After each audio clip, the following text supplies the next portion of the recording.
Godspeed to the city. Hey there, and welcome back to my channel. I hope you have an amazing day so far. Today we're going to work with something very, very different. I do not normally work out of patterns, and I have to admit I'm quite intimidated. Many years ago when I started sewing, I probably purchased 1 or 2 patterns, and I decided to try. I just know that working with pattern is not my thing. This is a new process for me as well. Watch with me until the end, see if the result is exactly what I was expecting to be. So obviously, as soon as I opened the pattern, I sat down and I read every single word, or so I think I did. I remember when I first tried to work with patterns, I was intimidated by the amount of instructions. This pattern alone has over 50 plus steps to follow, and if you make a little tiny mistake, it's going to show in a result or at the end, but most of the time you are unable to see until you put all the pattern pieces together. So whenever you decide to work with patterns, make sure you read the instruction properly, make sure you follow each single step according to what it says in a pattern. Otherwise, you're going to screw your entire project and it's going to look crooked, it's going to look either too small or too big, or the zipper is not going to match properly. It's going to be a mess. So obviously, first thing I did, I opened the pattern, I pull all the pattern paper out, and I cut the pattern pieces on my size. This pattern wouldn't offer anything else other than size 8. I was a little bit confused because size 8 in here says I would have to be 31.5 in the bust, I would have to be 24 in the waist, and my hip would have to be 33.5 inches. According to the US measuring chart, this would come up more as a size 0 or 2, so I'm not really sure why this is marked this way. When I chose to cut this pattern in size 8, I did not read the measurements, mainly because I'm so comfortable around sizing, and I assumed that size 8 is going to translate to size 8 US measurement charts, but it doesn't. Measure somewhere between a 0 and a 2. So I fell in a trap and I cut this in a size 8. According to my bust and my waist, I should have cut this size 12. So obviously from the very beginning I created this pattern too small for me. So I cut all the pattern pieces, I display my fabric, I fold it in half, and I placed the paper pattern pieces onto the fabric. I wanted to give myself a bit of a easy life with this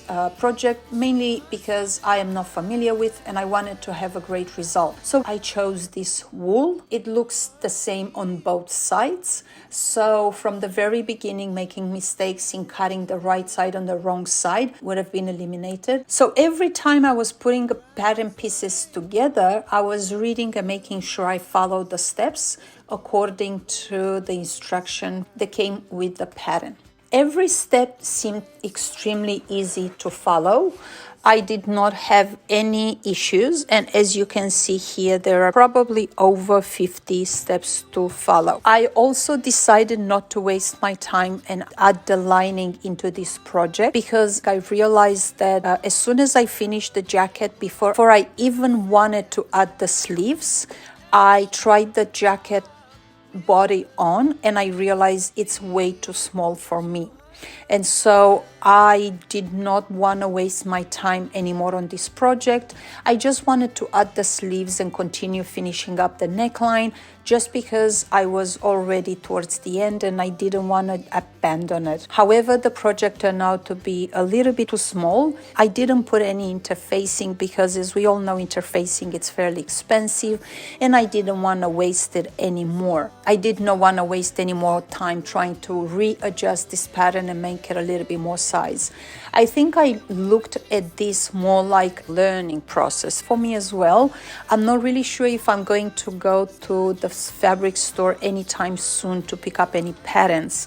I still love the way I got myself comfortable to sewing. I love draping. I love to create on my dress form. I learned how to scale the patterns I make on my dress form to different sizes. I've done before projects between creating them and draping them on my dress form for size 4-6, and I was able to translate successfully to a size 14. And so that's the easiest way for me. I hope you enjoy my video. The result is not exactly what I was expecting myself. It doesn't look too bad, but it's not the best thing I've ever made myself. I don't think I would ever get back to this project and fix it. It does look crisp. It does look good. It does look like it could be worn. But anyway, you can see the waistline, it's not a natural waistline, it's slightly raised. It doesn't hit me in the right place. The bust, it's a little bit too small and it does not allow me to move my arms a lot. Also, the front of the jacket and the back of the jacket are slightly too small. My bust, it's a size, it's a C cup. I'm a 36C in a bust, so obviously these measurements are way too small for me. It's a learning thing. I appreciate that I had a chance to work on this. I know these patterns are quite expensive. They run anywhere between $20-something to $30. I wish I would have paid a little bit more attention initially when I read the steps, and I would have followed through with reading the measurements in order for me to give myself a fair chance and give myself a jacket that I could wear that is not too small. But now it's too late. Obviously, I didn't do that. I still have the paper pattern pieces, so I would increase them from size 8 to size 12, and I could recreate this project in a different fabric. I'm actually thinking maybe some denim, maybe some leather, and give it another chance. In the meantime, thank you very much for watching my video. I'm really sorry this is not the project and the result you probably were expecting. I am disappointed myself, mainly because I am the one made the mistake. I've learned my lesson. Read twice before I cut. As soon as I cut, obviously it's too late and there's nothing that I can do. If you haven't had a chance to subscribe yet, please do so. This helps me understand how I'm doing and if I pass the message the right way. My message is always going to be the same. Is it cheaper to make your own clothes? Absolutely. Not only that you customize them to your own taste and your own style, as soon as you learn to work around your body size and body shape and body proportion the right way, your clothes are going to match you perfectly. This is the reason why I started doing this. I absolutely love creating the style that I love, that I want, and I know I cannot find in a store for the price that I'm willing to pay. So therefore, buying fabrics and learning how to make my own style shine, it's the best avenue for me. I wish you all the best, and I hope I see you soon here again with more projects. Have a great afternoon. Goodbye.